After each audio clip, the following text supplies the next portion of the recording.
विष्णु बसा रखे आए। इन गीला में मुंदरी चढ़ा रखे आए। ओ इन गीला में मुंदरी चढ़ा रखे आए। ओ इन अखियां च मोहन बसा रखे आए। इन अखियां च मोहन बसा रखे आए।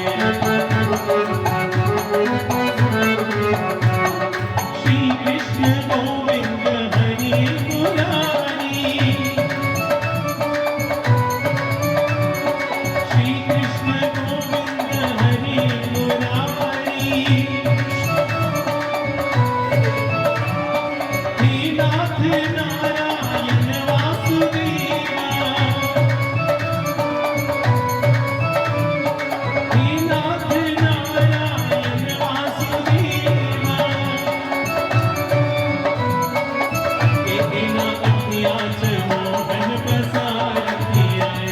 इन अखियां च मोहन बसा रखे आए। इन अखियां च मोहन बसा रखे आए। इन अखियां च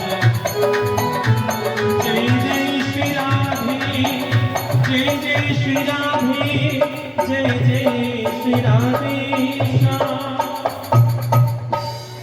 ਹੁਣ ਇਹਨੇ ਸ਼ਬਦ ਕਰਨੇ ਕੇ ਬਾਣੀ ਵਿਰਾਮ ਦਿੰਦੇ ਆ।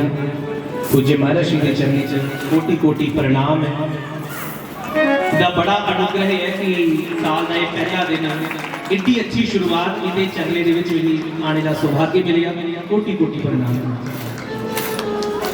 हरि ओम नारायण हरि ओम नारायण नारायण नारायण नारायण। बोलो जग नारायण भगवान की। तो धर्म प्रेमी बंधुओं, अज तो पिछले कुंभ विच मैं प्रयाग गया, तीर्थराज प्रयाग, जिथे गंगा जमुना सरस्वती का संगम है। 15 दिन मैं उत्थे कट्टे है। खैर जन्ना दे हर वारी है, पर मिगी अज सही हुआ कि प्रयाग चलिए गुला आई है। सच आखा ना तो प्रयाग चलिए गुला आई है।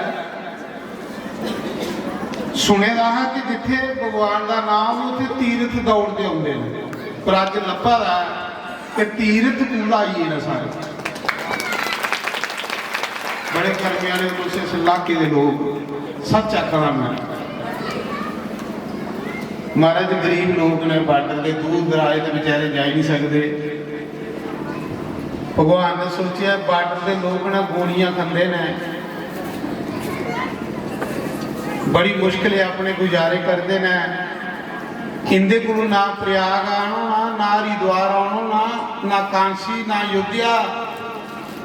तो भगवान ने सारे तीर्थ के सारे थोड़े घरे भेजी। खूब डुबकियां मारो, खूब आनंद लाओ। ये कुछ कुंभ च होंदा और कुंभ च क्या होंदा? तुस बड़े कर्मे वाले हो, बड़े भाग्य वाले हो जिन्हें घर बैठे संते के दर्शन वाले और भगवान की कथा सुनने मिला। और ये चीज़ां दो रामायण के दुर्लभ दसी गई ने, वो दो ऐसे ही मिला दी ने। अस अपने आप ही बड़े भाग्य ने समझ। एक गल ते दूजी गल, अज साढ़े इस सम्मेलन दे विच 17वां विश्व जग और संत सम्मेलन है।